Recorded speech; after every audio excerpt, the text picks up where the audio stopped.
എടുത്തോ ജോബോർഡല്ലേ നോക്കട്ടെ. നിന്നോടൊക്കെ ഞാൻ പറഞ്ഞല്ലേ ഈ വീട്ടിൽ കയറണ്ടാന്ന്. നമ്മൾ എന്തിനോട് വന്നത്? ആ ജന്മകാരി തിരക്കല്ലേ, അത് നമുക്ക് ഇതിനോട് തന്നെ വെച്ച് നോക്കാം.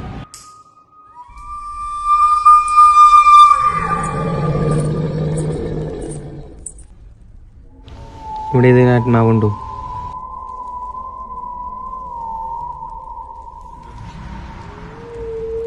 ഇതെന്തുവാ? ജെയും എയും എസ് എന്നർത്ഥം, ജർമ്മന്. അതിന് നീ എവിടുന്നാ ജർമ്മൻ പഠിച്ചത്? ടെൻസിങ് എന്ന് പഠിച്ചത്. Ja, haben Sie nicht über Tensing gehört? +2 degree കഴിഞ്ഞവർക്ക് ഫ്രീ ആയി ജർമ്മനിയിൽ പഠിക്കാം. അതിന് എല്ലാ സഹായങ്ങളുമായി എത്തിയിരിക്കുകയാണ് ടെൻസിങ്. 1000 രൂപ ഫീ അടച്ചുകൊണ്ട് നിങ്ങൾക്ക് ക്ലാസുകൾ അറ്റൻഡ് ചെയ്യാം. ബാക്കി ഫീ ഗഡുകളായിട്ട് അടച്ചാൽ മതി. ഇതുകൂടാതെ weekly mock test, individual attention, interactive session, quality teaching ഇവയെല്ലാം ടെൻസിങ്ങിന്റെ മാത്രം പ്രത്യേകതകളാണ്. അതുപോലെ ട്രിവാൻഡ്രം, ആറ്റിങ്ങൽ, കൊല്ലം, കൊട്ടാരക്കര, തിരുവല്ല, എറണാകുളം, കട്ടപ്പന, കാലിക്കറ്റ് എന്നിവിടങ്ങളിലെല്ലാം ടെൻസിങ്ങിന്റെ സഹായം അവൈലബിൾ ആണ്. അപ്പോൾ പിന്നെന്താ പോരും അല്ലേ ടെൻസിങ്ങിലോട്ട്.